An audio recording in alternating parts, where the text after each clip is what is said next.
Hello বন্ধুরা, তো তোমরা দেখো আমার আগে কীভাবে চুল পড়তো। তো আমি কিছু হোম রেমেডি ইউজ করে আমার চুল পড়াটা বন্ধ করেছি। তো তোমাদের কারোর যদি চুল পড়ে এরকমভাবে, তো তোমরা আমার রেমেডিটা ফলো করতে পারো। তো দেখো আমি কী কী দিয়ে পেস্ট তৈরি করব। অ্যালোভেরা আর অ্যালোভেরার সাথে কয়েকটা কারি পাতা দিয়ে দেবো, দিয়ে ওটাকে পেস্ট করে ওইটার সাথে আমি 2টা ইভিয়ন ক্যাপসুল মিক্সড করে নেব। তারপর এটার মধ্যে কয়েক ফোঁটা আমি নারকেল তেলও দিয়ে একটা পেস্ট বানিয়ে ওইটা আমি সানের আগে 1 ঘন্টা সানের আগে মাথায় লাগিয়ে রাখবো। তারপরে আমি খালি জল দিয়ে ধুয়ে নেব। তো খালি জল দিয়ে ধুয়ে ওই দিন আর শ্যাম্পু করতে পারবে না তোমরা পরের দিন শ্যাম্পু করতে হবে।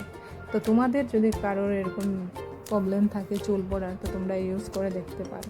তো আজকের মতন ভিডিওটা এখানেই শেষ করছি।